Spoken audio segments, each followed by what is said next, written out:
Welcome back, everyone. Thank you for tuning in again to our channel. Today's episode touches on a subject that is both challenging and transformative, a topic many avoid until life pushes them into a corner. What do we do when karma strikes? When life throws its hardest blows, whether it's a personal loss, a sudden illness, financial collapse, or betrayal, how do we respond? Do we sink into despair, or can we rise with spiritual clarity? You may have wondered at some point, why do bad things happen even when I'm trying to be a good person? Or why, after years of practice, prayer, and devotion, am I still hit with hardship? If these thoughts have ever crossed your mind, you're not alone. And more importantly, you are standing at a doorway into the deeper truth of spiritual awakening. Because in the words of great masters, true practice does not begin when things are easy. It begins the moment you find yourself standing in the ruins of what you thought life was supposed to be. Today, we will journey into this profound territory together. We will explore the essence of karma, the true nature of suffering, and how hardship is not the opposite of practice, but the gateway into it. We'll unpack the teachings that remind us that every misfortune carries the potential for awakening, if only we can meet it with the right heart and right view. Let's start by dismantling a common myth that karma is only about punishment. In Buddhist teaching, karma is not a system of divine retribution. It is a natural law of cause and effect, impartial and precise. Every action, word, and even thought plants a seed. These seeds ripen when the conditions are right, not always immediately, but inevitably. This is why sometimes people who seem virtuous suffer great misfortunes, and it is why others who appear immoral seem to thrive at least for a time. The suffering we face today may not be punishment for our current deeds, but the ripening of seeds planted long ago, perhaps even in lifetimes we can no longer recall. So when karma appears, when tragedy strikes, the question is not what did I do wrong now, but what can I do right now? Because this is where real practice begins, not in comfort, not in peace, but in the fire of transformation. The first step is acceptance. This is not passive resignation, but courageous acknowledgement. Acceptance means we stop fighting reality and start walking with it. When we say, "This is my karma," we are not blaming ourselves. We are taking full ownership of the moment, recognizing that we are not helpless victims, but active participants in our soul's journey. A story comes to mind of a practitioner who lost everything in a house fire, not just belongings, but family heirlooms, sacred texts, and years of memories. His immediate reaction wasn't anger or despair. Instead, he sat amid the ashes and chanted the name of Avalokiteshvara.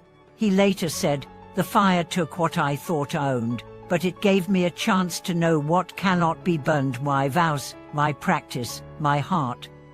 This is the power of practice that has roots. When life collapses, your practice becomes your spine. The second step is reflection, not self-blame, but honest inquiry. What in my thoughts, actions, or habits might have contributed to this suffering? Reflection helps us understand the inner causes of outer pain. Perhaps it's the impatience we always ignored, the pride we never questioned, or the fear we pushed aside. This kind of reflection isn't meant to cause shame. It's meant to awaken clarity. The third step is transformation. True repentance in Buddhism isn't just feeling sorry. It's a shift in consciousness. If you were selfish, now be generous. If you were careless, now be mindful. If you were arrogant, now cultivate humility. Each act of change reshapes your karmic field. And then, the most profound response: vow-making.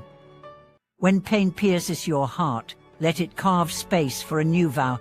I vow to never let others feel this kind of pain if I can help it. I vow to turn this sorrow into wisdom, this grief into compassion. These vows turn poison into medicine. they make your suffering a seed of awakening. There's a powerful teaching that says, the greater the suffering, the greater the vow that can arise from it. Any of the greatest masters, Buddhas, saints, Bodhisattvas began their journeys not in peace, but in heartbreak. Consider the story of Ksitgar Bodhisattva. His vow to save beings from the hell realms came not from scholarly study, but from witnessing the torments of his mother. His vow was born in agony, yet it became a light in the darkest realms. So when karma comes, ask not, why me, but what vow can be born from this pain? Of course, this path is not easy. That's why the next step is to rely on the name of the Buddha.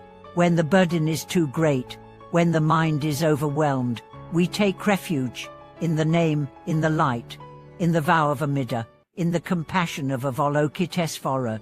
These names are not magic, they are keys. They open the door between your finite self and the infinite field of grace.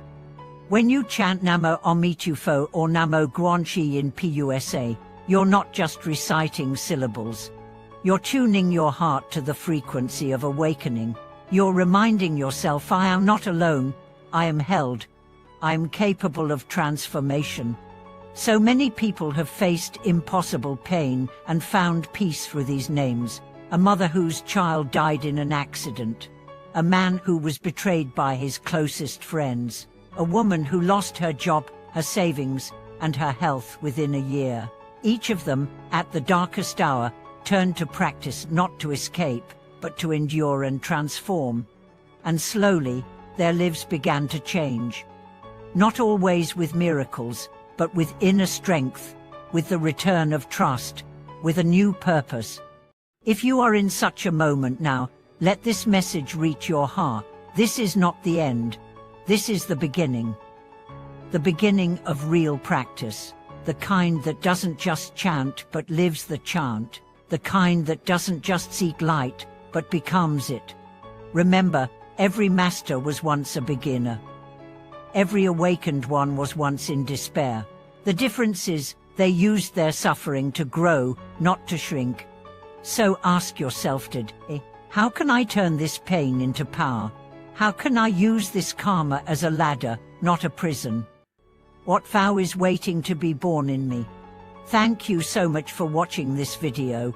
If this resonated with you, if you're walking through a dark chapter of your life, I invite you to share your story in the comments. Let's be light for each other. Let's grow, heal, and awaken together. And don't forget, subscribe, like, and share this video with someone who might need it. Until next time, keep your heart open, your mind clear, and your vow strong.